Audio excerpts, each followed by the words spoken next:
3,000 కోట్ల ప్రాజెక్టులు ప్రాజెక్టులు మీరు ప్రస్తుతం టేకప్ చేశారు. మీరు మేము ఎప్పుడు లెక్కలేదు. మీ డబ్బులు మీరు లెక్కేసుకోకలేదు, మేము లెక్కేస్తుంటాం సార్. అది చెప్పండి సార్. దాదాపు హిందీ, తమిళ్, తెలుగు మొత్తం దాదాపు 3,000 కోట్ల ప్రాజెక్ట్. సో ఒక దేశంలోనే ఒక నెంబర్ 1 ప్రొడక్షన్ హౌస్గా త్వరలో మారిపోతుంది అంటే అది మరి ఓవర్ అనుకుంటారా, యాక్సెప్ట్ చేస్తారా? అంటే యూజువల్గా సార్ మొత్తం ఇవన్నీ మీరు చెప్పారు, రిజల్ట్స్ అంతా వచ్చినాక నిజంగా మేమంతా చాలా పాజిటివ్గా ఉంటాం. అలాగే వచ్చి మంచి సక్సెస్ఫుల్గా వస్తే డెఫినెట్గా మీరు అన్న మాటకి టు సమ్ ఎక్స్టెంట్ ఒప్పుకోవచ్చేమో, కానీ టూ ఎర్లీ అసలు ఇప్పుడే ప్రాజెక్ట్స్ ఉండబట్టి నెంబర్ 1 అలా అని కాదు సార్. మీరు ప్రొడ్యూసర్గా సక్సెస్ మైత్రి అనేది ఒక బ్రాండ్ ఏర్పడింది. దాంతోపాటు యాజ్ ఇట్ ఈస్గా డిస్ట్రిబ్యూషన్ కూడా అలాగే ఉన్నారు, సక్సెస్ఫుల్గా రన్ అవుతున్నారు. దీనిపైన ఎలా చెప్తారు? డిస్ట్రిబ్యూషన్కి మా శశి ఉన్నాడు కదండి, మా half partner డిస్ట్రిబ్యూషన్లో.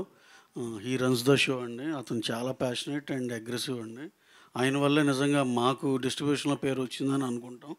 Shashi keep going, ఎక్కడ వెళ్ళిపోయినట్టున్నాడు. చాలా బాగా hard worker and he does his job 100% ఎఫెక్టివ్గా అండి. అతని వల్లే నిజంగా మాకు ఆ డిస్ట్రిబ్యూషన్లో పేరు వచ్చింది అంతే. ఎన్టీఆర్ గారిను మన ప్రశాంత్ నీల్ గారు అదే అప్డేట్ ఎప్పుడు రావచ్చు అనుకుంటున్నారు మీ నుంచి? అప్డేట్ అక్టోబర్లో షూట్ బిగిన్ అండి.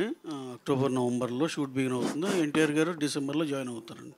డిస్ట్రిబ్యూషన్ గురించి మాట్లాడారు కాబట్టి బచ్చల్లో ఎన్ని డబ్బులు పోయండి? ఏమన్నా అన్నీ శశియే చూసుకుంటాడండి. శశియే చూసుకుంటాడండి. అలా కాదు, మీకు చాలా సినిమాలు వచ్చిన ఒక బచ్చన్ని అడుగుతారండి మీరు. అలా కాదు కదా, మీరు హనుమాన్తో డబ్బులు వచ్చాయి సార్, తర్వాత వరుస పెట్టి సినిమాలు సలార్లో డబ్బులు వచ్చాయి.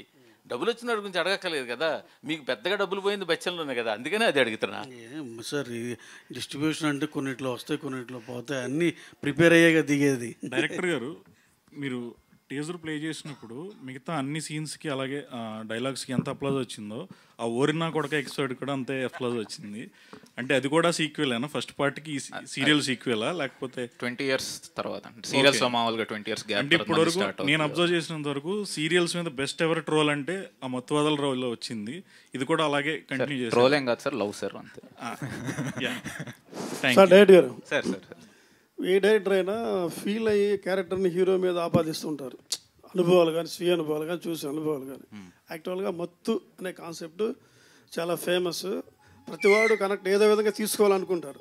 ఈ మీ మత్తు ఏమైనా గతంలో ఏమైనా అనుభవాలు ఉన్నాయా, తీసుకున్న దాఖలాలు ఉన్నాయా? ఎట్లా దీన్ని మత్తు మీద మీరు ఇంత కాన్సన్ట్రేషన్ చేసి వదలమని చెప్తున్నారు? మామూలు మత్తు అంటే నాకు నిద్ర మీదే ఉండిందండి ఎక్కువ. సో దానికి మించి ఆ మత్తు వదిలించుకొని ఇటు వచ్చాను.